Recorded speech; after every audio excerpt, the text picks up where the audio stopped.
दिव्यांगजनों के लिए राष्ट्रीय नीति 2006। ठीक है, 2006 में जो नीति बनी थी, जो हैंडीकैप जो लोग होते हैं, ठीक है, उनके लिए, उसके बारे में हम जानेंगे। ये देखिए, नेशनल पॉलिसी फॉर, ये देखिए भारत सरकार द्वारा फरवरी, आवाज आ रही है आपको?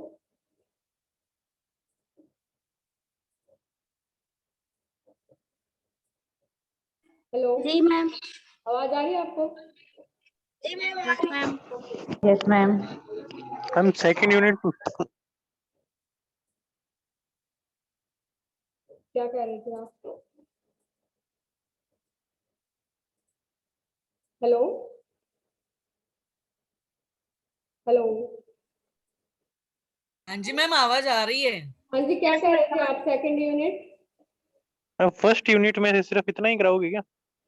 फर्स्ट यूनिट में से इतना ज्यादा मुश्किल नहीं है, ये पेपर इतना टफ नहीं है। वो बहुत है, उसमें से क्वेश्चन एक क्वेश्चन आ जाएगा। तो मोस्ट इम्पोर्टेंट जो टॉपिक थे ना वो कवर कर लिए, एक ही क्वेश्चन में हमने 2-3 टॉपिक कवर कर लिए, जैसे लास्ट वाला जो था। ठीक है, और बाकी और मैं कल देखती हूँ। आज हमारा ये जो पीडीएफ बनी हुई है ना, ये बनी हुई थी, ये पीडीएफ मैंने बनाई थी।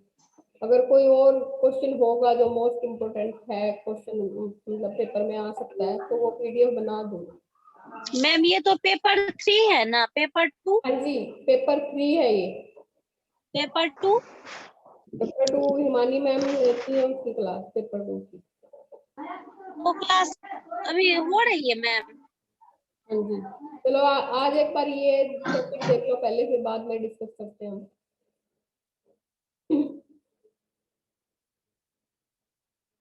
National policy for persons with disability, ठीक है, 2006 की जो नीति है, ये देखिए भारत सरकार द्वारा फरवरी 2006 में लाई गई यह नीति मुख्य रूप से महिलाओं और निःशक्त बच्चे, जो मतलब निःशक्त क्या है, जो किसी भी कार्य को करने में सक्षम नहीं है, कर नहीं पा रहे, ठीक है, बच्चों में पुनर्वास पर जोर देती है। मतलब दोबारा से उनको, पुनर्वास क्या होता है, दोबारा से बसाना, ठीक है, उनको कौशल प्रदान करना, इस तरह से पुनर्वास पर जोर देती है। इसमें अवरोध मुक्त वातावरण प्रदान करने और सामाजिक सुरक्षा के साथ साथ शोध पर भी बल दिया गया है। अवरोध मुक्त वातावरण मतलब कि एक अच्छा एनवायरनमेंट उनको देना, ऐसी जगह पे उनको रखना जहाँ पे उनको अच्छा एनवायरनमेंट मिल सके, जहाँ पे वो कुछ सीख सके। ठीक है, निशक्त है, किसी भी कार्य करने की, कोई भी कार्य करने की क्षमता उनके अंदर नहीं है, उसको उनको इस लायक बनाया जा सके, कोई ना कोई कौशल उनमें विकसित किया जा सके, स्किल्स उनमें डेवलप किए जा सके। ठीक है, उनको सामाजिक सुरक्षा के साथ, मतलब समाज से किसी तरह का उनको कोई खतरा ना हो, सुरक्षा मिले पूरी तरह से, शोध पर भी बल दिया है। ठीक है, उद्देश्य देखिए, इस नीति का मुख्य उद्देश्य है निःशक्त बच्चों को शारीरिक, शैक्षणिक और आर्थिक पुनर्वास प्रदान करना है। ठीक है, बच्चों की किस तरह से सहायता करना है कि शारीरिक पूरी तरह से उनको, मतलब जो भी उनकी मेडिकल, उनको सारी तरह से सपोर्ट मिल सके। ठीक है, और आर्थिक पुनर्वास मतलब कि आर्थिक सहायता मिल सके उनको, और शिक्षा अच्छी तरह से हम उनको शिक्षित कर सके, कुछ सिखाया जा सके। साथ ही यह महिलाओं और बच्चों को पुनर्वास पर जोर देती है, यह महिलाओं और बच्चों के पुनर्वास पर जोर देती है यह नीति, जिसमें उन्हें अवरोध मुक्त वातावरण दिया जा सके, ये ऊपर हम कर चुके, जिसमें उन्हें अच्छा एनवायरनमेंट प्रोवाइड करवाया जा सके। ठीक है, उद्देश्य देखिए, निःशक्तता से बचाव। इसमें ये अभी पीडीएफ में हर टॉपिक, हर लाइन का मीनिंग कुछ नहीं है बताने वाली, ऐसी कोई बात, पर बच्चे पीडीएफ पढ़ते नहीं है, उस वजह से हम इसको पूरी पीडीएफ को पढ़ते हुए चलेंगे। निःशक्तता से बचाव, इसके लिए प्रसव पूर्व काल से प्रसव के बाद तक समाज में जागरूकता पर बल देना चाहिए। मतलब कि यहाँ पे क्या, प्रसव पूर्व मतलब बच्चा जब पैदा होता है उससे पूर्व, प्रसव के बाद समाज में, मतलब बच्चा जब पैदा होता है तब हमें क्या ध्यान रखने चाहिए। और प्रसव मतलब बच्चा जब पैदा हो जाता है तो उसके बाद हमें क्या क्या ध्यान रखने चाहिए कि ऐसी निःशक्तता उसमें ना पनप सके, ताकि अधिक मात्रा में निःशक्तता उत्पन्न होने से बचा जा सके। ठीक है, ये जो मैंने आपको बता दिया कि ज्यादा से ज्यादा जो बीमारियां लगती हैं बच्चे में, निःशक्तता, अक्षमता, ये उत्पन्न होती हैं, ये प्रसव जो काल है प्रेग्नेंट जब महिला होती है उस टाइम में हमें बहुत ध्यान देना चाहिए। अगर हम उस टाइम में ध्यान नहीं दिया जाता तभी ये निःशक्तता और इस तरह की बीमारियां उत्पन्न होती हैं। तो प्रसव से पहले, बच्चा पैदा होने से पहले और उसके दौरान भी और उसके बाद भी पूरी तरह से बच्चे पे ध्यान दिया जाना चाहिए ताकि निःशक्तता उत्पन्न ना हो सके। ठीक है। पुनर्वास माप, शारीरिक पुनर्वास जिसमें शीघ्र हस्तक्षेप, परामर्श, मेडिकल हस्तक्षेप आदि शामिल है। मतलब कि पूरी तरह से मेडिकल सुविधाएं दी जाए। ठीक है, शारीरिक उनका विकास अच्छे से हो सके। यह पुनर्वास व्यवसायों के लिए निकास में उपयोगी है। ठीक है। शैक्षणिक पुनर्वास जिसमें व्यावसायिक शिक्षा शामिल की जा सके, मतलब के बुनियादी शिक्षा पर जोर दिया जा सके। शैक्षणिक पुनर्वास के अंतर्गत ऐसी जहाँ पे पुनर्वास उनके लिए किया गया प्रबंध, वहां पे शिक्षा ऐसी दी जानी चाहिए जिससे कि उनमें व्यवसायिक शिक्षा, कुछ अलग से उनको कोई व्यवसाय करने की आगे शिक्षा मिल सके। मतलब ऐसी शिक्षा दी जानी चाहिए आगे चलकर वो उसे अपना व्यवसाय बना सके। ठीक है, जैसे कोई चीजें सिखाना, कोई कौशल सिखाना, हाथ से बनाने वाली चीजें, ठीक है, सिखाना, इस तरह की चीजें शामिल टॉपिक मतलब शामिल करने चाहिए। समाज में अच्छी जिंदगी जीने के लिए आर्थिक पुनर्वास, ठीक है, आर्थिक रूप से उनकी सहायता करनी चाहिए ताकि वो आगे चलकर अपनी जिंदगी जीविका कमा सके, अच्छी जिंदगी जी सके। निःशक्तताग्रस्त महिलाएं, ठीक है, अब यहाँ पे ऐसी महिलाएं आती हैं जो अपने कार्य करने में निःशक्त हैं, सक्षम नहीं है। ठीक है, निःशक्तता से ग्रस्त महिलाओं को शोषण व अनावश्यक बातों से सुरक्षा होनी चाहिए। महिलाओं के लिए विशेष प्रोग्राम बनाए जाए, ठीक है, जो उनमें शैक्षणिक, आर्थिक और पुनर्वास हेतु उत्तरदायी को रोजगार का कौशल सिखाया जाए। ठीक है, ऐसे कार्यक्रम किए जाने चाहिए, ऐसे प्रोग्राम किए जाने चाहिए जिसमें उनको महिलाओं को थोड़ी बहुत शिक्षित किया जा सके और आर्थिक पुनर्वास मतलब उनकी आर्थिक रूप से, फाइनेंशियल रूप से उनकी सहायता के लिए ऐसे गुर मतलब कौशल सिखाए जाएं जिनसे कि उनको रोजगार प्राप्त हो सके। ठीक है, सरकार इस प्रकार में प्रोजेक्ट लाए यहाँ निःशक्तताग्रस्त महिलाओं को प्रतिनिधित्व भी हो सके। ठीक है, सरकार को ऐसी कोई योजनाएं चलानी चाहिए, ठीक है, ऐसे रोजगार या ऐसे कार्यक्रम आयोजित किए जाने चाहिए जिसमें उनको रोजगार का भरपूर लाभ मिल सके। ठीक है, छोटी मोटी हाथ से बनाई जाने वाली चीजें, हस्तकला में निपुण कर सके उनको। ठीक है, ये चीजें हस्त कौशल मतलब सिखाया जाना चाहिए। निःशक्तता हस्तग्रस्त बच्चे, ये देखिए, सुरक्षा और देखभाल के अधिकार को निश्चित करना ताकि निःशक्त बच्चे आसानी से जीवन जी सके। ठीक है, उनको पूरी तरह सुरक्षा मतलब कि सेफ रखना, सेफ्टी देनी चाहिए, देखभाल करनी, केयर करनी चाहिए उनकी। ठीक है, ताकि आगे चलकर आसानी से अच्छे से अपना जीवन जी सके। समावेशन शिक्षा, स्वास्थ्य, व्यवसायिक समावेशन क्या है, मतलब कि शिक्षा, स्वास्थ्य, व्यवसायिक प्रशिक्षण के साथ विशेष पुनर्वास सेवाओं को प्रदान करना, ऐसा माहौल देना चाहिए जिसमें वह समावेशित हो सके, एडजस्ट हो सके। शिक्षा एजुकेशन देनी चाहिए, स्वास्थ्य, व्यवसायिक, ठीक है, स्वास्थ्य से जुड़े सुविधाएं उनको देनी चाहिए, प्रशिक्षण, व्यवसायिक प्रशिक्षण देने चाहिए। ठीक है, किसी कार्य से जुड़ी ट्रेनिंग देनी चाहिए, इस तरह से कोई जिसमें आगे चलकर वो अपना जिसको आगे चलकर वो अपना व्यवसाय बना सके। छोटे छोटे हाथों से बनाई जाने वाली जैसे टोकरियां बनाते हैं, फ्लावर्स बनाते हैं, इस तरह के प्रशिक्षण होते हैं इनको जो दिए जाते हैं। विशिष्ट आवश्यकताओं की पहचान करते हुए निःशक्त बच्चों को गहन अयोग्यता से बचाना चाहिए। विशिष्ट आवश्यकताओं की पहचान करते हुए मतलब जो उनकी आवश्यकताएं हैं उनकी पहचान करनी चाहिए, विशेष जो आवश्यकताएं हैं, और करते हुए निःशक्त बच्चों की गहन अयोग्यता से बचाना चाहिए। मतलब ऐसे बच्चों को ये ज्यादा जो निःशक्तता है ये और भी ज्यादा विकसित ना हो। ठीक है, उन्हें बचाना चाहिए। अवरोध मुक्त वातावरण, अवरोध मुक्त वातावरण मतलब ऐसा वातावरण नहीं होना चाहिए जो उनको आगे बढ़ने से रोके। ठीक है, ऐसा वातावरण देना चाहिए जिसमें वह रहकर सीख सके कुछ। निःशक्तता का प्रमाण पत्र प्रदान करना, प्रमाण पत्र उनके पास होना चाहिए कि भाई ये बच्चा सीख मतलब अपने कार्य कर निःशक्त श्रेणी में आता है।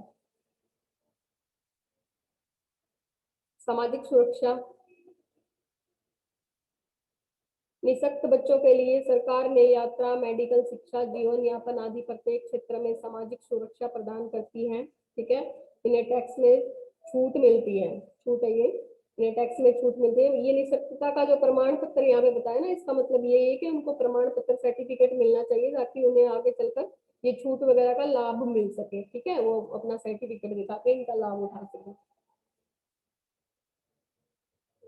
ठीक है, एनजीओ को बढ़ावा देना, ऐसे जो ऑर्गेनाइजेशन है, नॉन गवर्नमेंट ऑर्गेनाइजेशन, ठीक है, जो इन चीजों को बढ़ावा देना चाहिए, जो निःशक्त बच्चों के लिए, ऐसे असहाय महिलाओं के लिए कार्य करते हैं। ठीक है, गैर सरकारी संगठन, निःशक्त व्यक्तियों से संबंधित सूचनाओं का लगातार संग्रह, इस बात की आवश्यकता है कि निःशक्त बालकों, व्यक्तियों, महिलाओं के सामाजिक आर्थिक स्तर से संबंधित आंकड़ों को लगातार संग्रह किया जाना चाहिए। मतलब ऐसे आंकड़े हमें जल्दी जल्दी इकट्ठा कर लेने चाहिए, मतलब जल्दी जल्दी क्या कि एक समय के दौरान 6 महीने में या साल में हमें ये इकट्ठे करना चाहिए आंकड़े कि कितने बच्चे हैं, कितनी महिलाएं हैं समाज में इतनी जो निःशक्त हैं, और उनके लिए पुनर्वास की सुविधा की जा सके। शोध, निःशक्त बच्चों के जीवन में गुणवत्ता लाने के लिए शोध को बढ़ावा देने की बात इस नीति में की गई है। शोध मतलब ऐसे बच्चों को ढूंढना चाहिए, शोध से नए और उपयोगी उपकरणों, ठीक है, ऐसे बच्चों को ढूंढो और फिर जो हम पुनर्वास कर रहे हैं, ठीक है, वहां पे नई नई तकनीकों को अपनाओ। शोध से नए और उपयोगी उपकरणों तथा विधियों का निकास किया जा सकता है जो विकलांगों को समाज में अपने अस्तित्व बना कर रखने में उपयोगी होंगे। ऐसे काम हमें शोध का मतलब होता है किसी चीज को ढूंढना। ठीक है, ऐसी टेक्निक ढूंढनी चाहिए जिससे बच्चों में कौशल पैदा हो सके, उनका शारीरिक, सामाजिक, ठीक है, इमोशनल डेवलपमेंट हो सके, जिससे वो आगे चलकर अपना अस्तित्व बना सके, अपनी एक पहचान बना सके समाज के अंदर। ठीक है, कोई व्यवसाय चुन सके, ठीक है, अपनी एक पहचान बना सके। खेल और सांस्कृतिक जीवन, निःशक्त व्यक्तियों के लिए राष्ट्रीय नीति 2006 के लागू करने की नीति, इस देखिए इसके अंदर और क्या है। इस नीति को लागू करने में सामाजिक न्याय और अधिकारिता मंत्रालय एक मॉडल के रूप में कार्य करेगा। यह एक अंतर मंत्रालय बॉडी बनाई जाएगी जो इस नीति में क्रियान्वयन को अगर मतलब आगे बढ़ाएगी। भारत सरकार के सभी मंत्रालय जैसे स्वास्थ्य और परिवार कल्याण मंत्रालय, शहरी विकास मंत्रालय, खेल और युवा कल्याण, रेलवे, विज्ञान और तकनीकी, पंचायती शिक्षा विभाग आदि सभी के द्वारा नीति में क्रियान्वयन की एक तकनीक बनाई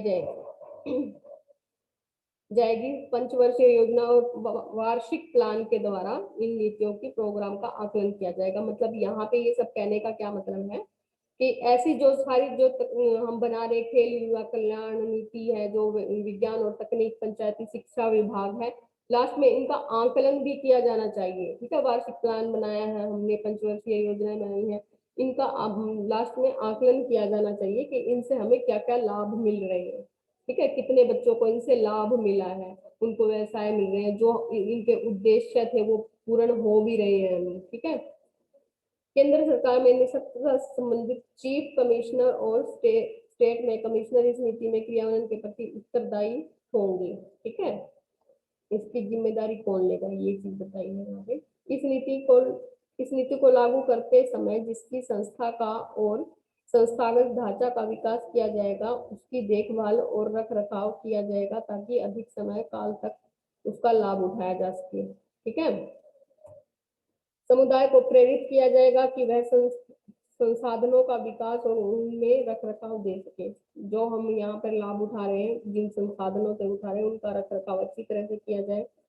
इस नीति का प्रत्येक 5 वर्षों के बाद एक व्यापक मूल्यांकन किया जाएगा। अगले 5 वर्षों का रोड मैप बनाया जाएगा। मतलब के व्यापक मूल्यांकन क्या होता है, जितने भी छोटे छोटे हम लाभ हम दे रहे हैं बच्चों के लिए, जो भी कौशल दे रहे हैं, जो भी उनको सिखाया जा रहा है, जो सुविधाएं दे रहे हैं, उन सबका एक व्यापक मूल्यांकन पूरी तरह से पूरे 1 साल के बाद मूल्यांकन किया जाएगा कि बच्चों को, जो बच्चे हैं, जो महिलाएं हैं निःशक्त, उनको इनसे कितना लाभ हुआ है, उनकी कितनी, किस हद तक उनमें विकास हुआ है। ठीक है। अनुसंधान को बढ़ावा देने में आवश्यक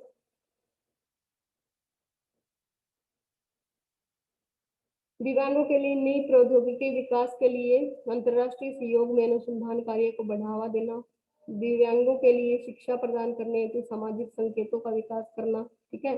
समाज में ऐसी हमें दिव्यांगों के लिए समाज में ऐसी बातों को हमें बढ़ावा देना चाहिए जो उनको आगे बढ़ा सके, उनका विकास कर सके। ठीक है। शिक्षा प्रदान की जा सके।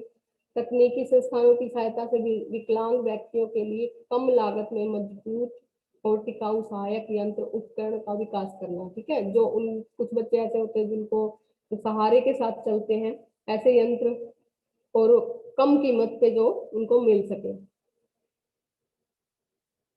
ये था भाई। बदलाव के मुख्य क्षेत्र क्या थे इस नीति के अकॉर्डिंग देखेंगे। रोकथाम व आरंभिक पहचान तथा उपचार, पुनर्वास के कार्यक्रम, मानव संसाधन विकास, विकलांगों के लिए शिक्षा, रोजगार। ये क्षेत्र थे जो हम ऊपर पढ़ चुके। रोजगार मतलब व्यवसायिक शिक्षा देना, ऐसी शिक्षा देना जिसमें हस्त कौशल सिखाया जा सके, उनको हाथ से कुछ चीजें बनाई जा सके ताकि वो आगे चलकर इनका व्यवसाय कर सके, बिजनेस कर सके। ठीक है। विकलांगों के लिए शिक्षा, ऐसी शिक्षा उन्हें प्रदान की जानी चाहिए। ये सब चीजें, ये था आज का हमारा टॉपिक। हिंदी इंग्लिश दोनों की पीडीएफ आपको मिल जाएगी।